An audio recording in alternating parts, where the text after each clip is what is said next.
Je vous propose ce soir d'ouvrir nos Bibles dans l'Ancien Testament. Lisons donc dans le psaume numéro 51. Le psaume numéro 51 et le verset 12 qui m'intéresse, mais avant, il est dit ceci à l'entame de ce psaume, au chef de chœur, psaume de David. Lorsque le prophète Nathan vint à lui, après que David fut allé vers Bathsheba. Au verset 12, il dira, « Ô Dieu, crée en moi un cœur pur, et renouvelle en moi un esprit bien disposé. » Amen. Crée en moi un cœur pur. Voilà le thème de notre exhortation de ce soir. Crée en moi un cœur pur. Et je suis encouragé parce que pendant que nous étions en train de prier, plusieurs ont commencé à parler des cœurs. Le cœur de nos enfants. Alléluia. Que Dieu ramène les cœurs des enfants vers les pères. Alléluia. Eh bien, ce soir, nous voulons regarder à travers l'histoire de David et puis tirer quelques leçons pour notre vie à nous-mêmes et peut-être également pour nos enfants, pour nos familles. Alléluia. Ô Dieu, crée en moi un cœur pur. Renouvelle en moi un esprit bien disposé. Le texte que nous sommes en train de lire, ou l'extrait que nous sommes en train de considérer, fait partie de la vie de David à un moment où celui-ci a commis une faute grave.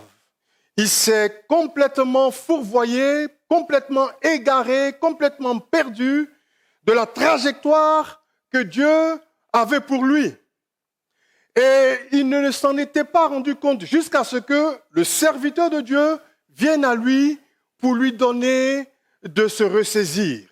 Et c'est en écoutant cet homme lui parler que David va prendre conscience du mal qu'il avait fait.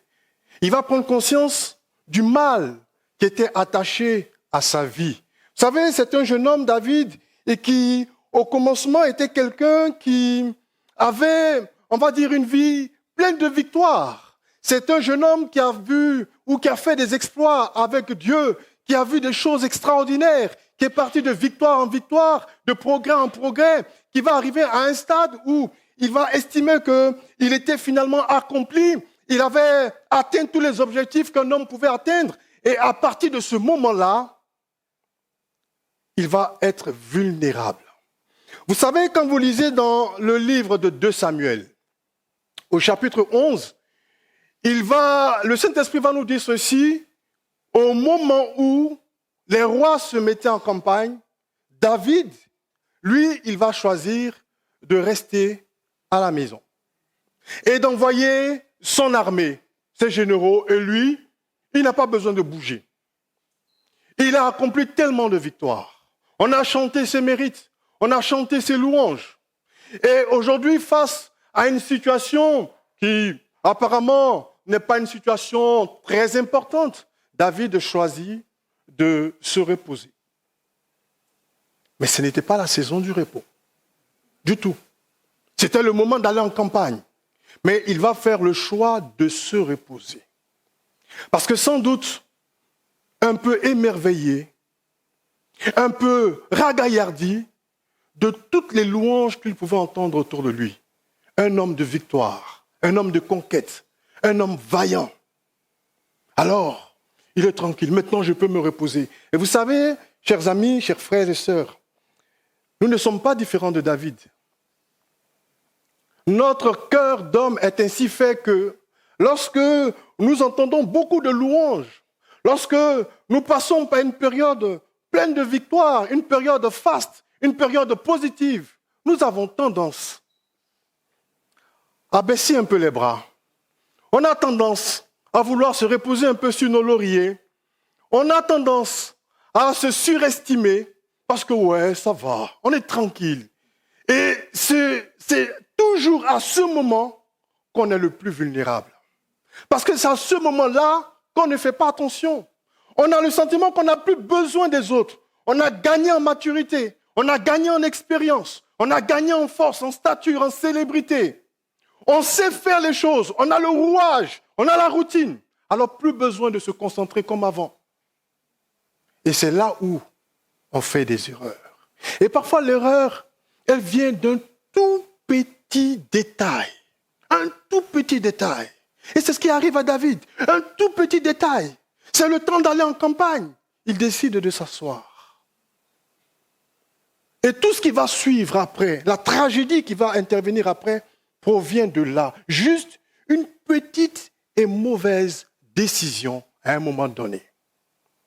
Quand il décide de rester là, il va être confronté à une situation qu'il n'aurait pas dû rencontrer. Et là, son cœur, rempli de péché, son cœur qui est finalement comme le cœur de tous les hommes, un cœur avide de possession, un cœur avide de biens, de gains, de célébrité, de conquête, de domination. Son cœur va se laisser attirer par la femme de quelqu'un d'autre. Et là, petit à petit, il va entreprendre et finalement, il va arracher la femme de cet autre. Et David va finir par même faire tuer le mari de cette femme, dans des conditions, mais très cyniques. Je vous épargne les détails. Et jusque-là, son cœur ne le reprend pas, sa conscience ne le reprend pas, il est tranquille, il continue sa petite vie. Alors, un homme de Dieu vient à lui et va lui proposer une histoire, celle de deux hommes qui sont dans une ville, un riche propriétaire qui a un cheptel vraiment d'animaux assez impressionnants, des bœufs, des brebis, et puis un autre qui n'a qu'une seule brebis et qui en prend soin parce que c'est la seule qu'il a, il n'a pas grand moyen, et c'est vraiment toute sa vie, comprenez? Il arrive que le monsieur riche finit par avoir une visite, et plutôt que de recevoir son invité avec tout ce qu'il a dans son cheptel, qui est bien garni, il va s'approprier la brebis, l'unique brebis du pauvre, parce qu'il peut dominer sur le pauvre.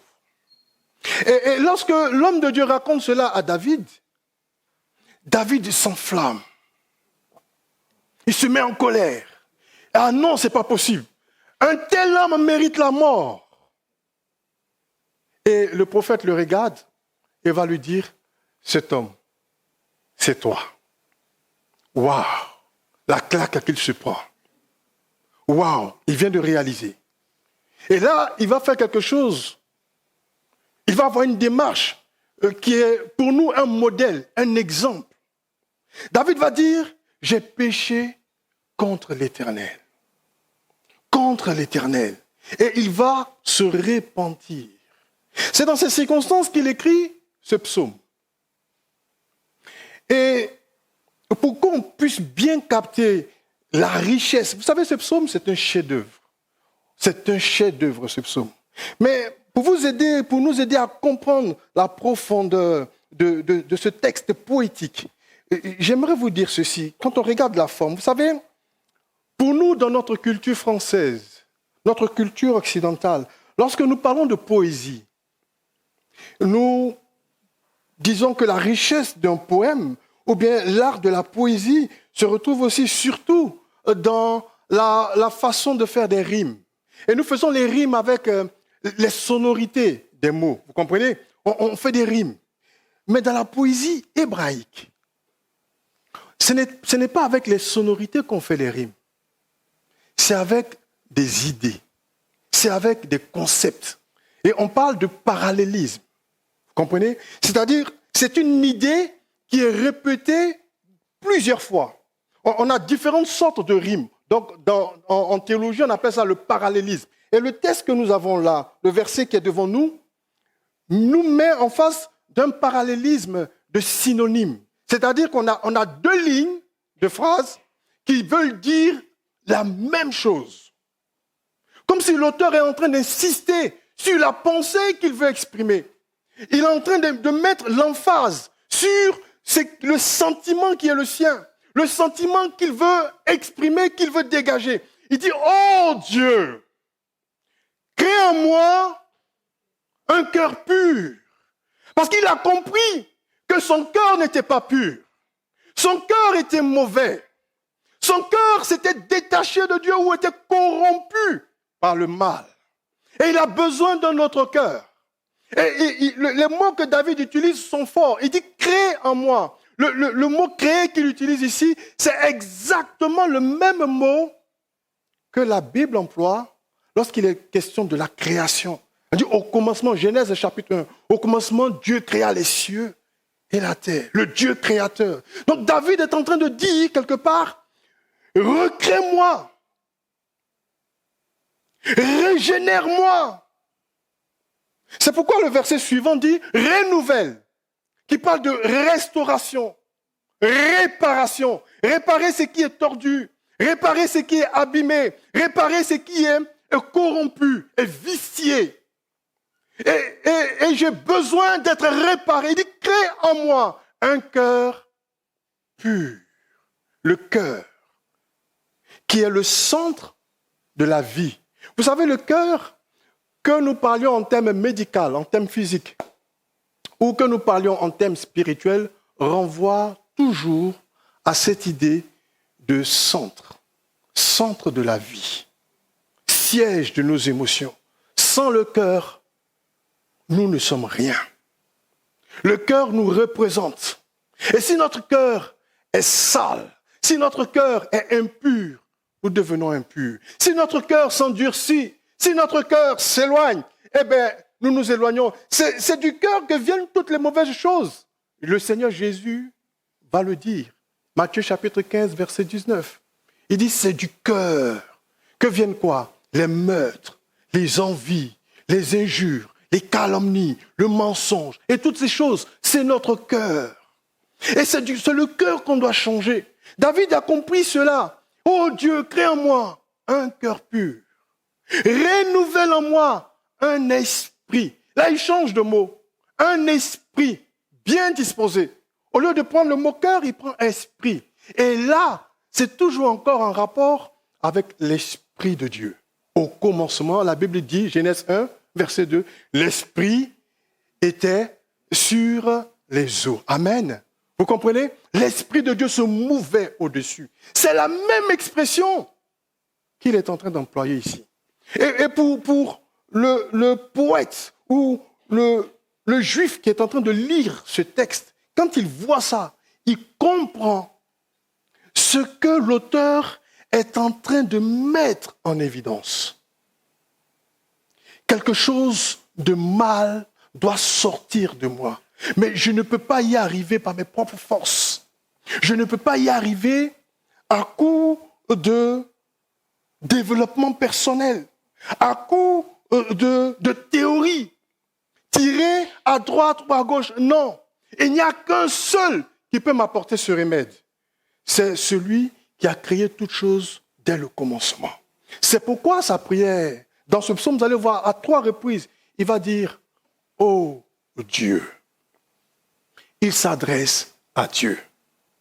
Si nous voulons avoir une solution à la situation de notre cœur qui est malade, de notre cœur qui s'est finalement détourné de Dieu et qui est rempli de choses impures, c'est vers Dieu que nous devons nous tourner.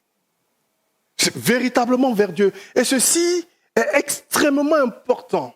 Vous savez, un homme dans la Bible qui s'appelait Naaman, il était malade, cet homme. Il était couvert de lèpre. Et là, dans sa maison, il y avait une jeune fille qui va lui parler d'un prophète qui se trouvait donc en Israël. Elle va lui dire ceci, que s'il part voir le prophète, il sera guéri. Elle lui fait cette déclaration. Et cet homme, qui est très important dans son pays, c'est un Syrien, eh bien, il va voir son roi et il va prendre toutes sortes de lettres de créances, etc. Et puis, au lieu d'aller voir le prophète en Israël, vous savez ce qu'il va faire?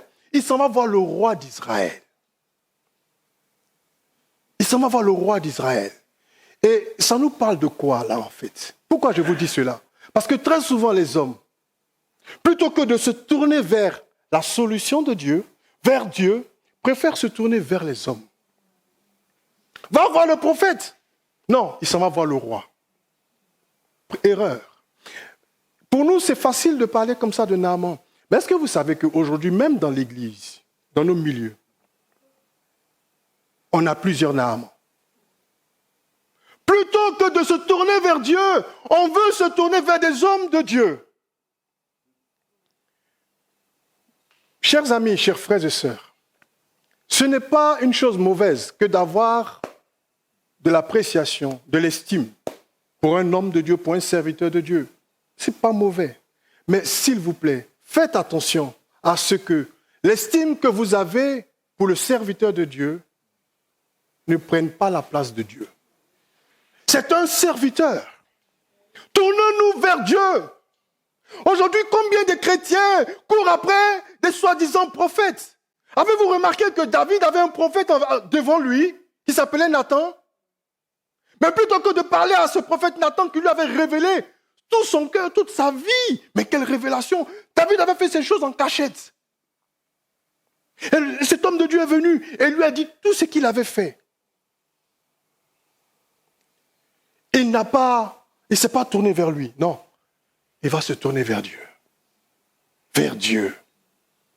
Chers frères et sœurs, apprenons à nous tourner vers Dieu.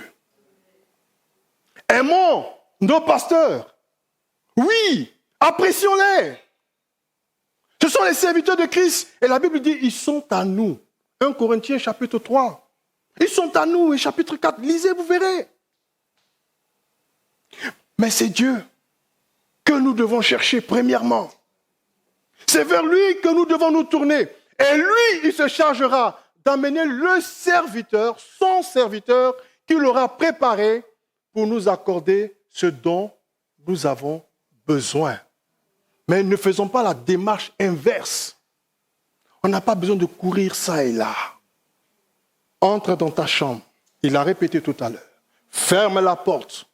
Et là, ton Père qui est dans le secret, il t'entendra le prier et il t'exaucera. Chers frères et sœurs, dans ce psaume de David qui est tellement riche, vous allez voir quand il dit « Crée en moi un cœur pur, renouvelle en moi un esprit bien disposé », il y a quelque chose de prophétique. Il y a quelque chose qui touche vraiment au plan rédempteur de Dieu pour les hommes. Vous savez, dans les mots qu'il utilise, on les retrouve à travers plus tard la prophétie d'Ézéchiel ou la prophétie de Joël. Mais que dit cette prophétie? La prophétie dit ceci, « Je vous donnerai un cœur nouveau ». Ézéchiel 36, versets 26 à 27. « Et je mettrai en vous un esprit nouveau. J'ôterai de votre corps le cœur de pierre et je vous donnerai un cœur de chair. Je mettrai mon esprit en vous et je ferai en sorte que vous suiviez mes ordonnances et que vous pratiquiez mes lois. » Et c'est ce que Joël va reprendre également dans Joël 2, 28. « Dans les derniers jours, je répandrai de mon esprit sur toute chair, etc. » Et vous avez vu que cette parole prophétique va s'accomplir dans le Nouveau Testament en parlant de la venue du Saint-Esprit. Autrement dit, David, quelque part déjà, avait vu dans le cœur de Dieu, dans le plan de Dieu. Parce que la loi qui avait été donnée aux hommes ne pouvait pas amener les hommes à la perfection. Il fallait que Dieu envoie son esprit pour aider les hommes à vivre la vie qu'il attend d'eux. La vie qui est conforme à la volonté de Dieu. Alléluia! Et David, c'était exactement ce qu'il est en train de demander dans cette prière. Renouvelle en moi un esprit bien disposé.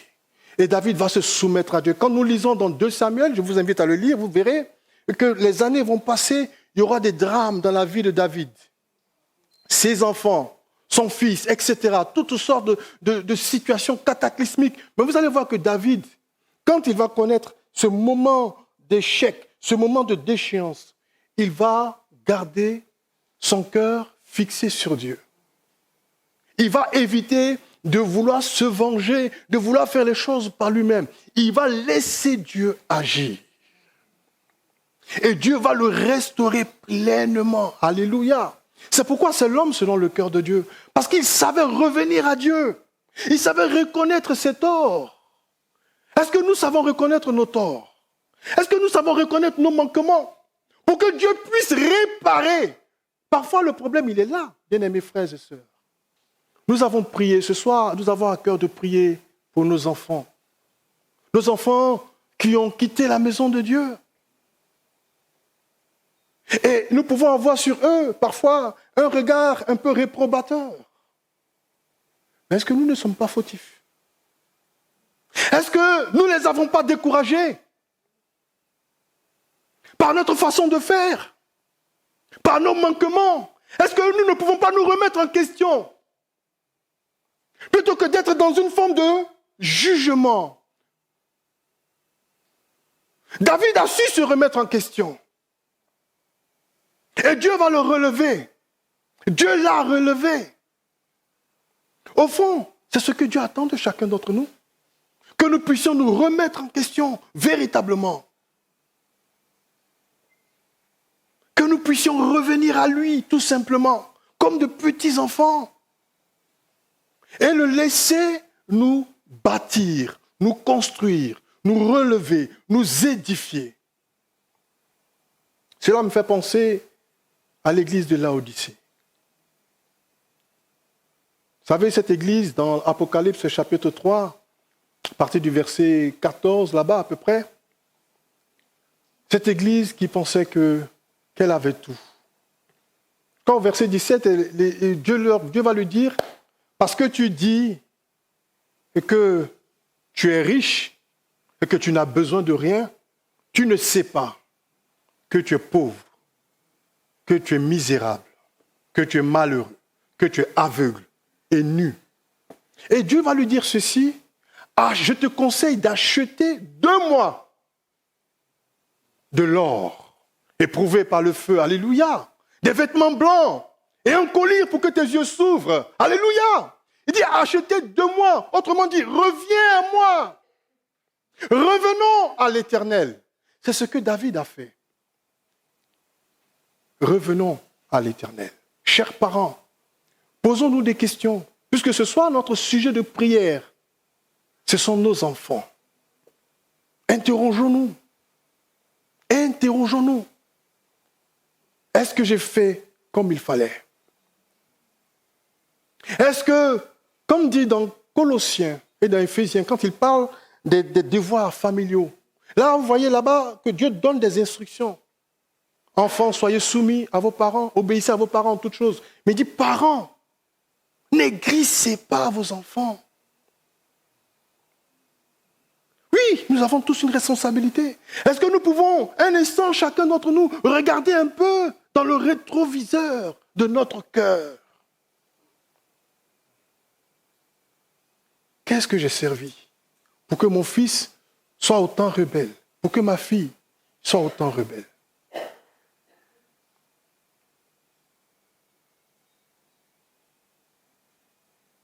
Revenons à Christ avec un cœur humble,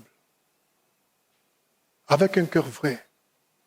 Ce n'est pas une affaire de concurrence avec les autres. Non. C'est une affaire entre Dieu et toi.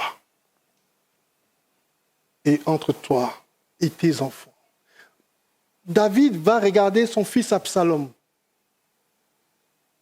se rebeller contre lui.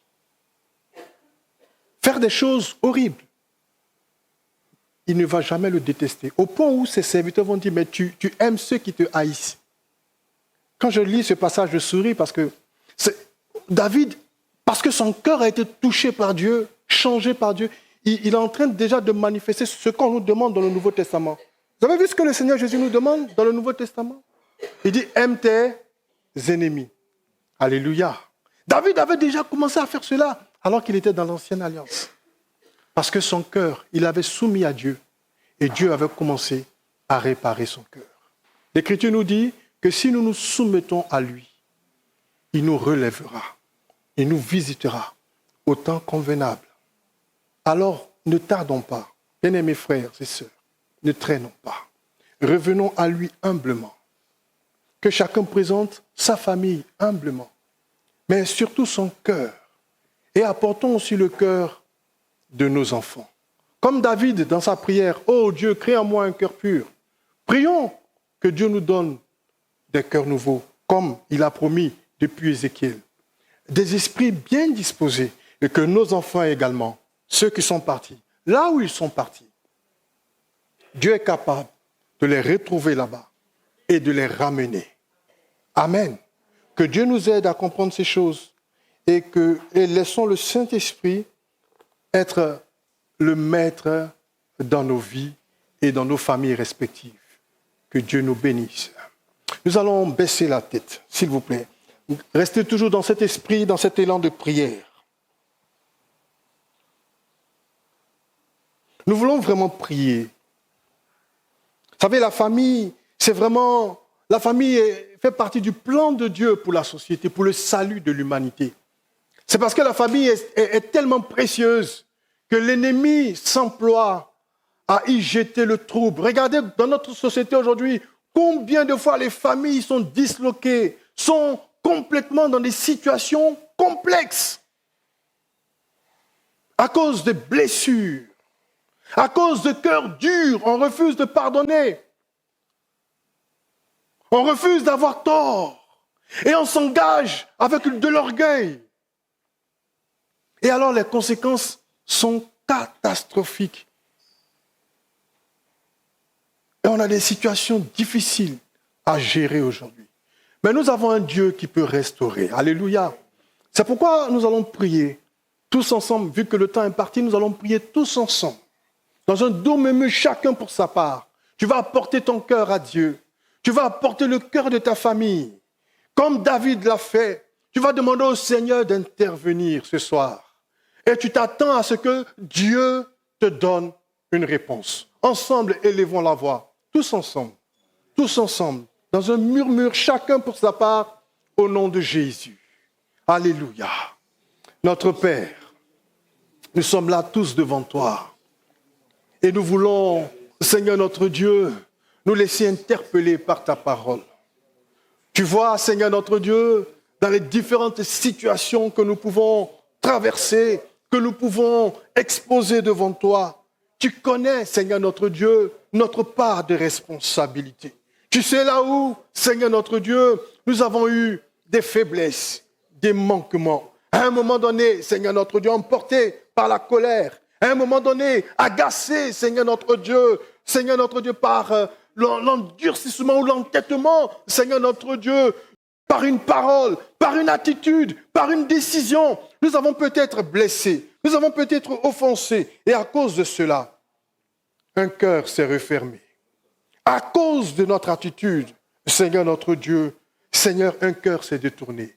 Ce soir, nous voulons te demander pardon. Ce soir, nous voulons, Seigneur notre Dieu, reconnaître humblement notre part de responsabilité. Oh Dieu, nous prions, Seigneur, à l'instar de David. Seigneur, voici nos cœurs. Donne-nous des cœurs nouveaux. Viens, Seigneur notre Dieu, transformer, Seigneur, notre façon de voir. Jusqu'ici, peut-être que notre vision a été, Seigneur, dans un seul sens. Elle était unidirectionnelle. Mais ce soir, nous ne voulons plus voir à travers les lunettes de notre raison, à travers les lunettes de notre mentalité, à travers le prisme de notre propre jugement. Non, nous voulons, Seigneur notre Dieu, regarder à travers les lunettes de ton amour, à travers les lunettes de la grâce de Dieu. Oui, cette grâce de Dieu qui nous a sauvés. Oh Dieu de grâce, nous levons les yeux vers toi. Toute l'Église est là devant toi, Seigneur, à tes pieds, implorant ta miséricorde, implorant ton salut, implorant, Seigneur notre Dieu, ta grâce. Tu as dit dans ta parole que tu ne mets pas dehors celui qui vient à toi. Alors, s'il te plaît, entends les cris de notre cœur et visite-nous au nom de Jésus-Christ. Entre dans nos maisons, entre dans nos familles, entre, Seigneur, dans notre histoire. Au nom de Jésus-Christ, rien n'est perdu. Tu es le Dieu de l'impossible. Lazare n'était-il pas mort? Lazare n'était-il pas en décomposition? Mais par une seule parole, tu l'as ramené à la vie. Tu es le Dieu de toutes les possibilités. Tu es le Dieu de la famille. La Bible dit, si nous croyons, c'est avec notre famille que nous serons sauvés. Alors, Seigneur, ce soir, nous sommes là devant toi. Toute l'Église est là devant toi. Et elle pleure. Elle implore ta miséricorde. Tes bontés ne sont pas épuisées. Et tes compassions ne sont pas finies. Entends notre prière. Viens à notre secours. Restaure. Relève. Rétablis. Bénis. Au nom de Jésus. Guéris les cœurs. C'est toi seul qui as l'onction pour guérir les cœurs brisés. Que toute la gloire te revienne. Au nom de Jésus. Amen.